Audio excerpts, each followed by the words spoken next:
You all a very welcome to your ABC and Lifestyle channel. I am Dr. Parveen Malik, working as Assistant Professor in the Department of Agriculture, Siram College, Muzaffarnagar. I have come here today to present my topic on chromosomal theory of inheritance अर्थात वंशानुक्रम का गुणसूत्र सिद्धांत। आज हम इसके बारे में पढ़ेंगे। सबसे पहले तो हमें पता होना चाहिए कि क्रोमोसोमल थ्योरी ऑफ इनहेरिटेंस ये नाम किसने दिया था। तो इसको जो है नाम देने वाले हमारे दो साइंटिस्ट थे। पहले साइंटिस्ट का नाम था हमारा बोवेरी और दूसरे साइंटिस्ट का नाम था हमारा ईस्टन। ठीक है, आइए चलते हैं अपनी नोट्स नोट्स की तरफ चलते हैं। ठीक है, तो हमारे नोट्स में सबसे पहले देखो नाम लिखा हुआ है दोनों साइंटिस्ट का नाम, यानी कि गिवन बाय, यानी कि बोवेरी और ईस्टन ने क्रोमोसोमल थ्योरी ऑफ इनहेरिटेंस दिया था। देखो आगे वाला पॉइंट क्या कह रहा है कि it is the fundamental theory of genetics. इसको फंडामेंटल थ्योरी ऑफ जेनेटिक्स के नाम से भी जाना जाता है। किसको? क्रोमोसोमल थ्योरी ऑफ इनहेरिटेंस को। दूसरे पॉइंट में क्या कहा इसने? According to this theory genes are the unit of heredity and are found in the chromosome. देखो, और इस थ्योरी के अकॉर्डिंग जो जीन्स है वो हेरिडिटी यूनिट होती है जो कि क्रोमोसोम के अंदर पाई जाती है। ये इसका मतलब हुआ। अब तीसरे पॉइंट में क्या कह रहा है हमारा कि जो क्रोमोसोम है वो are heredity vehicles of organism. इसलिए क्रोमोसोम यानी कि गुणसूत्र को ऑर्गेनिज्म के हेरिडिटी व्हीकल नाम दिया गया। ठीक है, बात समझ में आ गई। इसलिए क्रोमोसोम को ऑर्गेनिज्म के हेरिडिटी व्हीकल्स नाम दिया गया था। ओके, अब आगे चलते हैं। और या इसी तरीके से कुछ इस तरीके से यहाँ पे दिया गया है, यानी कि this theory was proposed by Walter Sutton and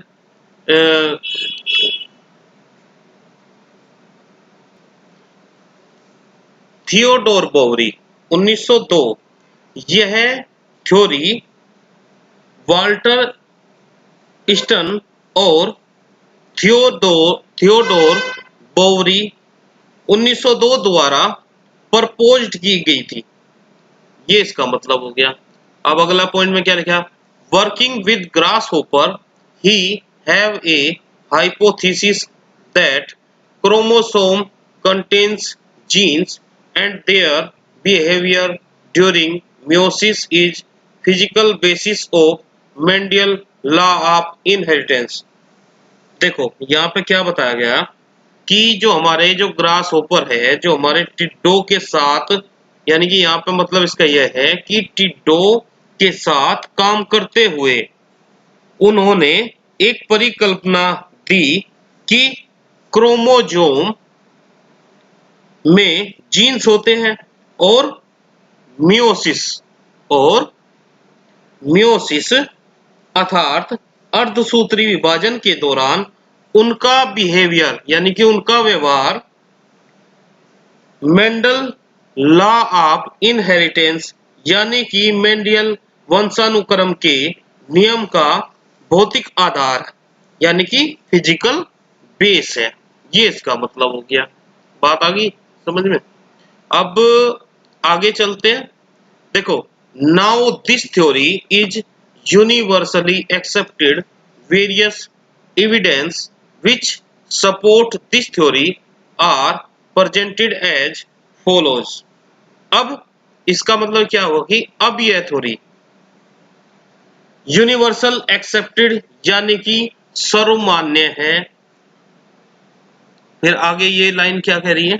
ये लाइन ये कह रही है कि इस थ्योरी यानी कि इस थ्योरी या इस सिद्धांत का सपोर्ट करने वाले वेरियस एविडेंस इस प्रकार प्रेजेंट किए गए। सबसे पहला हमारा पॉइंट है इसमें सिमिलरिटीज। सिमिलरिटी समझते हैं हर कोई, ये समानताएं होती है।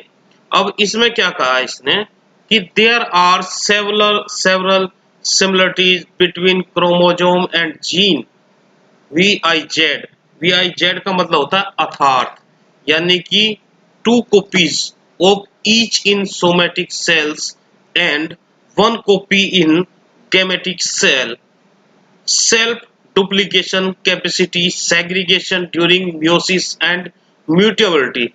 This proves that chromosome are carriage of gene। इस सब चीजों का मतलब ये है कि क्रोमोसोम के बीच कई समानताएं हैं और जीन्स अर्थात यहां पे क्या है, तो यहां अर्थात सोमेटिक सेल में प्रत्येक की 2 कॉपी और गैमेटिक सेल में 1 कॉपी।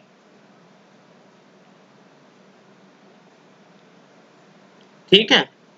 अब यहाँ पे ये वाली लाइन क्या कह रही है कि जो हमारा ये वाली लाइन, ये वाली जो हमारा सेल्फ डुप्लीकेशन कैपेसिटी है, यानी कि जो हमारा स्वयं दोहराव क्षमता है म्योसिस और म्यूटेबिलिटी की। म्यूटेबिलिटी समझते हैं हम, एक म्यूटेबिलिटी को हम कह सकते हैं उत्परिवर्तन हिंदी में। ठीक है, यानी कि म्यूटेबिलिटी या उत्परिवर्तन के दौरान सेग्रीगेशन, सेग्रीगेशन यानी कि पृथक्करण, इसमें प्रूव्स यानी कि सिद्ध होता है कि जो क्रोमोसोम है हमारे, जो हमारे गुणसूत्र है, वो जीन के वाहक है। ये इस लाइन का मतलब हो गया, यानी कि this proves that chromosome are carriage of gene, यानी कि इससे सिद्ध होता है कि क्रोमोसोम जीन के वाहक है, जीन के कैरियर्स है। अब दूसरे पॉइंट के बारे में बात करते हैं। सेक्स डिटर्मिनेशन में हम बात करते हैं chromosome play important role in sex determination in man and drosophila. XY chromosome determine male sex and female sex.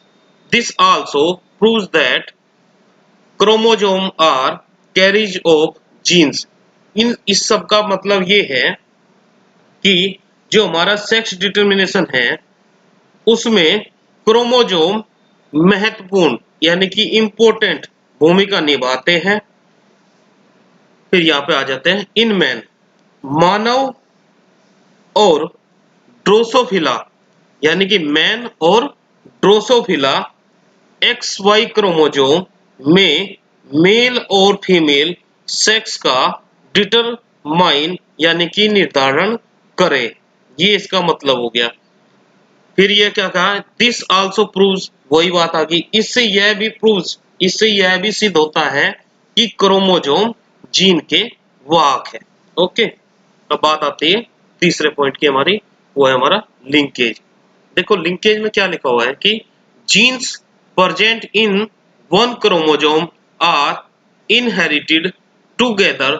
This also support that chromosome are carrier of genes. इसका मतलब ये हुआ कि 1 यानी कि एक क्रोमोसोम में प्रेजेंटेड हमारे जो जीन्स है वो एक साथ इनहेरिटेड, इनहेरिटेड का मतलब विरासत में मिलते हैं। इससे यह भी सपोर्ट मिलता है कि इससे यह भी सपोर्ट मिलता है कि क्रोमोसोम जीन्स के वाहक होते हैं। ये सब इसका मतलब हो गया। अब बात करते हैं हम फोर्थ पॉइंट की। फोर्थ पॉइंट हमारा है क्रॉसिंग ओवर। देखो crossing over occurs due to exchange of segments between 2 homologous chromosome and result in new combinations. This also proves that chromosome are physical carriers of gene। देखो इसका मतलब ये है कि जो हमारा क्रॉसिंग ओवर है, क्रॉसिंग ओवर दो होमोलोगस क्रोमोजोम यानी कि समजात गुणसूत्रों के बीच सेगमेंट, सेगमेंट तो हर कोई समझता होगा क्या होता है, यानी खंड या खंडो ये बोल सकते हैं उसको। सेगमेंट्स के एक्सचेंज के कारण होता है। मैंने अभी क्या कहा कि क्रॉसिंग ओवर दो होमोलोगस क्रोमोजोम के बीच सेगमेंट के एक्सचेंज के कारण होता है और इसमें और इसके रिजल्ट नए कॉम्बिनेशन होते हैं। इससे यह भी प्रूव सिद्ध होता है कि क्रोमोजोम जीन के फिजिकल कैरियर्स होते हैं। ये इसका मतलब हो गया। अब आ गया हमारा पांचवा पॉइंट। देखो पांचवें पॉइंट में क्या है, स्ट्रक्चर चेंज की बात करते हैं। स्ट्रक्चर होती है हमारी संरचना, यानी कि संरचना में जो चेंज होता है। देखो इसमें क्या कहा इसने कि loss of some part of a chromosome, deletion and duplication of some segment of chromosome lead to alteration in the phenotypes of an individuals. This also support that chromosome are carriers of heredity units gene. देखो इन सब का मतलब ये है कि chromosome के some part यानी कि क्रोमोजोम के कुछ पार्ट की हानि, हानि किससे होती है, डिलीशन से। डिलीशन क्या होता है हिंदी में, विलोपन बोलते हैं। फिर आगे क्या कह रहा, और क्रोमोजोम के कुछ सेगमेंट के दोहराव डुप्लीकेशन से किसी इंडिविजुअल के फिनोटाइप में अल्ट्रेशन यानी कि बदलाव या परिवर्तन होता है। इस बात का भी सपोर्ट करता है कि क्रोमोजोम गुणसूत्र, क्रोमोजोम या गुणसूत्र गुणसूत्र वंशानुक्रम इकाइयों यानी कि हेरिडिटी यूनिट्स जीनों के वाहक होते हैं। देखो इसका मतलब ये होगा, दोबारा से मैं बता देता हूं एक बार। This also support that chromosome are carriers of heredity units genes. इसका मतलब ये है सीधा सीधा सी कि जो क्रोमोजोम है वो हेरिडिटी यूनिट्स जीन्स के वाहक होते हैं। अब आता है हमारा छठा पॉइंट। छठा पॉइंट ये कहता है कि एन्यूप्लॉइडी, नहीं इसमें एक चीज रहेगी। देखो इसके बारे में आपको बताता हूँ कि डुप्लीकेशन होता क्या है। देखो आप लोग नोट कर सकते हो कि डुप्लीकेशन होता क्या है। मैं आपको बताता हूँ। डुप्लीकेशन वो होता है कि a type of chromosomal abbreviation in which a region of the chromosome is repeated, that is called duplication. Okay और डेलीशन क्या होता है, डेलीशन की डेफिनेशन मैं आपको बताता हूँ। The absence of section of genetic material from a gene or chromosome, that is called deletion. Okay अब आते हैं हम 6 पॉइंट पे। 6 पॉइंट हमारा है एन्यूप्लॉइडी। एन्यूप्लॉइडी यानी कि loss of one chromosome from a set monosomic and both chromosome of a set nullisomic leads to alteration of some characters in an individual. This support that chromosome are carriers of gene. देखो इसका मतलब ये है, यार ये बात समझ में आ गई होगी। ए सेट यानी कि एक सेट से एक क्रोमोजोम का लॉस होता है। लॉस समझते हो, नुकसान होता है। वो कहां पे होगा, मोनोसोमिक में। और ऐसे ही आगे क्या कहा से, और दोनों क्रोमोजोम का एक सेट कौन सा होगा, नेलिसोमिक के कारण किसी व्यक्ति में कुछ लक्षणों में परिवर्तन होता है। यह इस बात का भी सपोर्ट करता है। अब ये बात वही आ गई, देखो जो घूम फिर के हर किसी पॉइंट के अंदर आ रही कि this support that chromosome are carriers of gene, यानी कि फिर वही बात कि यह इस बात का भी सपोर्ट करता है कि क्रोमोजोम जीन के कैरियर्स यानी कि वाहक है। ओके, अब आते हैं हम 7 पॉइंट पे। देखो 7 पॉइंट में ये लिखा हुआ है कि स्टडीज ऑन बार लोकस, यानी कि इसका मतलब यह है कि बार लोकस पर अध्ययन। अब बार लोकस पर अध्ययन यानी कि इसका मतलब क्या है कि मान लो in drosophila single dose of bar segments produce normal eyes, double dose lead to bar eyes and triple dose to ultra bar eyes.